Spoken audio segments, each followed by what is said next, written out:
Hey, Sri. Thanks for having me out, man. I really appreciate it. Overall, looks like a pretty good build. I've done a lot of jobs out here in East Village, actually, and I would say this one is probably it's probably about average.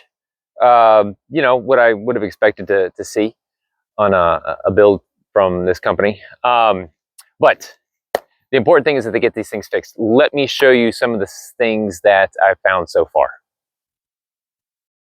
Okay, so you got a couple spots here where the wood's exposed. Right here at this little beam, this needs to be, this can be covered pretty easily with the same kind of thermoply. But also here where the tape has been kind of peeled back a little bit, that's exposed. And then all the way up here where the tape doesn't quite cover. All these places need to be covered with tape. Okay, so you're missing some flashing up here that's going to go between the top of the roof and the wall. Now this sidewall flashing is very similar to what you see up here. Oh shit, hang on. You know what's funny is that I bought the tape with the biggest standout that I could find just for these reasons. Doesn't always work. So this type of flashing here is what you want to see, but it'll go on the side here. Now that flashing goes underneath these shingles. So you can see that there is no flashing underneath these shingles. So whatever they're going to install after the fact, I'm not sure how they're going to do it if the flashing isn't there already. Typically they install that flashing there first and then put the brick up to it on the bottom side and then over it on the top side. All right, so you can see they have not pulled out all of the forms. This form that makes your masonry ledge is still here. You cannot have this wood because the brick don't stick to the wood. It will, but the wood will eventually deteriorate. And they've got their masonry flashing right over the top. If somebody's not paying attention or just doesn't care, masons, I'm talking to y'all, that's going to go right on top of this, and you're going to be seeing some big issues down the road, mostly with cracking of your facade. So this has got to come out, man. I can't believe they haven't done this yet. I'm really surprised. This is the first time I've seen that masonry shelf that hadn't been removed. So one thing that I do like is that not only do they have this this flashing here, this masonry flashing, but they also have the Z flashing up here.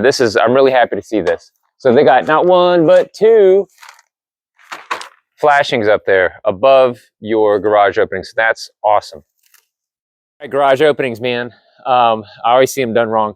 In this case, you're supposed to have fasteners 3 inches by 3 inches in grid-like pattern here in this square, because this is where your header is, and you should this should be properly fastened down. Missing a bunch. And then if you come inside real quick, I'll show you right inside here. If you look down, you've got one right here. You've got one mud sill anchor, which is equivalent to a bolt. You should have at least 2 bolts in here, or I guess 2 mud sill anchors. Now there may be a second one, but man, I don't see one. So got to make sure that this is following the design plans. You can see the weather-resistant barrier's been torn here. All right, another thing that I really like to see, and this is best practice when you're installing this this type of siding, is they've put this metal flashing between the butted joints. Now they pulled this off for whatever reason. They had to make a repair or do something, and that's fine. But this gives us an opportunity to see that this flashing is in place. So this is really the best way to do it, instead of having to seal these joints up when you have 2 of them together. So I like to see this. All right, so keeping water out is the name of the game. That's why you got all this tape around all these windows. However, you can see this tape ain't sticking too well. You got these big wrinkles, and those openings of the wrinkles are called fish mouths. That's right where any water behind this siding can come down and just, it's right there behind your wall. Now coming down, you got a spot right here where you're missing the tape. You got this pan flashing that comes down here but this needs to be taped up. And then, speaking of tape, over here, you can see that it is really just not well stuck at all. You've got this head flashing that is just kind of a mess, and this just needs to be redone. Honestly, they just put another wide piece of tape on top of all this. That would do the trick. So keeping water out is the name of the game. All right, so just called this out. You got this reinforcement tie, and you can see it's got 3 nails here and 2 nails over here. Well, it should have 8 nails on either side. Now, the reason for this metal plate, this reinforcement tie, is because you've got more than 50% of the top plate cut out to run your AC line. Anytime you got more than half of this thing cut out, you got to reinforce that strength that's been lost, and it's required to have 8 nails on this side and 8 on this side. You got 5, that's a great start, but far short of the 16 that's required. All right, so you got outlets below the countertop here at the peninsula. That is a no-no per the new 2023 NEC. These outlets here, supposed to be pop-up outlets above the countertop or in a recessed area, but you don't want the cord from some plug-in appliance to be snagged by your kids when they're running across here, sending it flying across the room. So that's the new code item. All right, so I got a good one for you here. These stair stringers that are your main supports for your stairs, they're coming down here and they've got gaps. They're not making proper contact with the that landing there. So obviously, that's going to lead to some support issues if they're not even being fully supported. So I set my flashlight up there to give you a better idea of what we're looking at, but that needs to be, at the very least, shimmed. But you got to be able to close that gap before those stairs are finished, because the weight of walking up and down those will close it for you, and then you're going to have all kinds of issues. You can see these hangers underneath the landing of the stairs, every one of them is missing nails. Now, Simpson Strong Tie, that's the company that makes these hangers, they require a nail for every nail hole that is in their products. And so when you've got hangers that are only half nailed in, you've got potential for problems. Now, they did toenail these joists in, so I'm not too worried about it pulling out, but these hangers, they're just not put in right. They need some more nails. All right, so just kind of walking along, looking at things, and I see this big hole in the floor. Found out this is going up into the return air vent of your AC. So obviously there's some duct that's meant to go here. It's not connected. Most likely it is for your fresh air vent, which I'm not seeing. So I'm guessing that is going to be installed at a later date.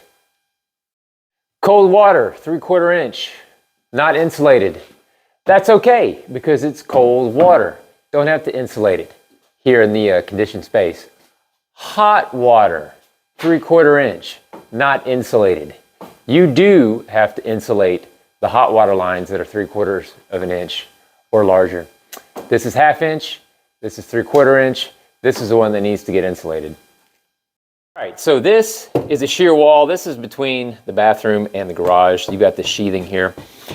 Shear walls are very important for the structural integrity of the home, and it's very important that all the framing members are in good looking shape. You've got this hold down right here. You can see this, this hold down is integral to your shear wall. However, you've got it on this busted stud. You can see how this crack, and it runs all the way up to here. It's a pretty big crack. In fact, the sill plate's looking awful too. So they need to come in and figure out what to do, maybe double up this stud to build that strength back into this corner of your shear wall. All right, so you've got your refrigerant line. It's a very, very cold line, hence all this insulation. But look at how damaged this insulation is. In fact, right here, you can actually see this copper if you, you shine light on it. Now, anywhere where this copper is exposed, that is going to condensate because it's very, very cold. This is not the only place where this is torn. There's a couple other spots. And in the unconditioned attic space, you can bet this is where water is going to start dripping down onto your ceiling below. All right, so one thing that I really like as well is that they've attached these trusses to the top plates using these truss screws. I see them do it several different ways, but truss screws is actually my preferred way to do it. You can see that truss screw there.